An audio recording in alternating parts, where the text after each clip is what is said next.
After years and years of confusion and pain, I'm so lucky and grateful to be in a state of clarity and peace.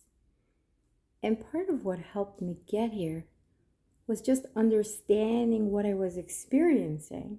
And so when I found people that had clarity and answers, it was like there was a light bulb moment, like a bolt of lightning every single time I understood what I was feeling. For example, when the same area in my torso felt constricted day after day, these conniptions of like a big tangled ball of yarn twisting and turning inside my stomach.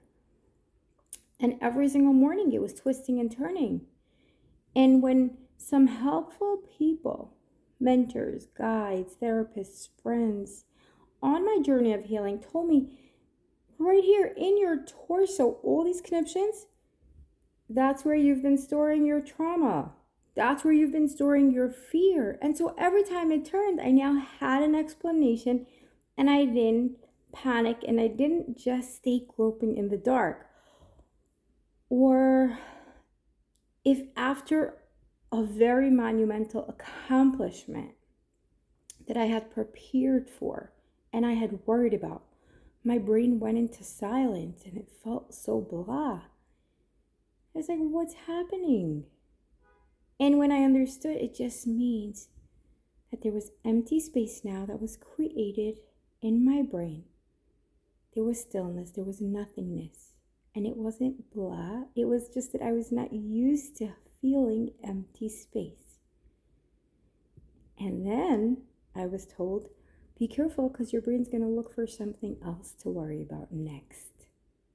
Your brain doesn't really feel good in empty space.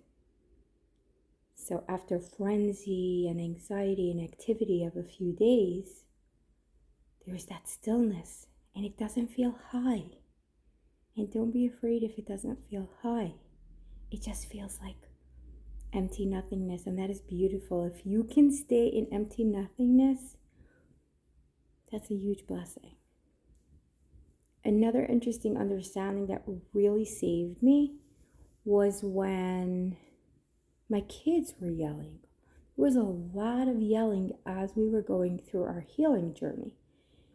And somehow the more I was healing, the more yelling there was going on in my house. And then I got this understanding from somebody who'd done a healing journey as well, that the yelling was only coming because they felt safe to express. It was the kind of yelling that was a release.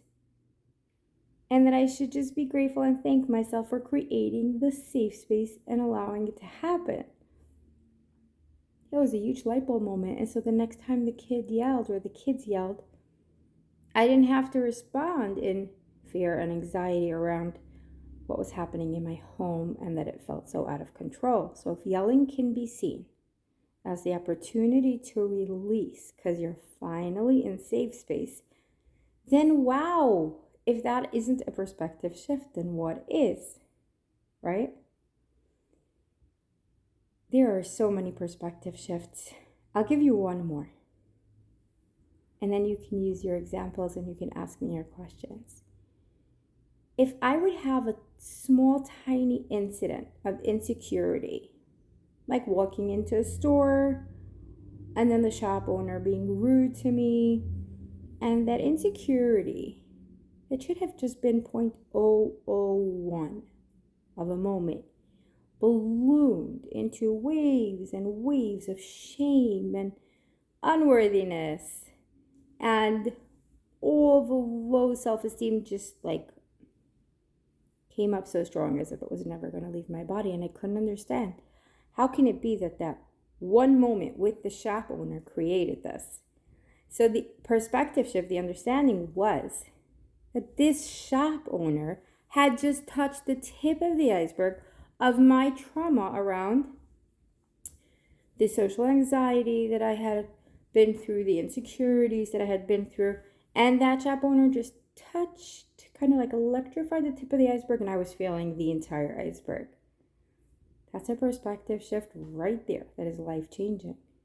No, this moment, when you have that overwhelmed, it is not just from this moment. It is from years and years of trauma around this specific emotion.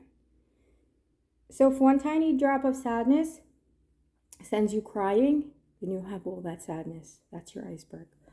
So just notice how when we don't know what's going on and we give it a negative meaning, a negative definition, we're going to struggle.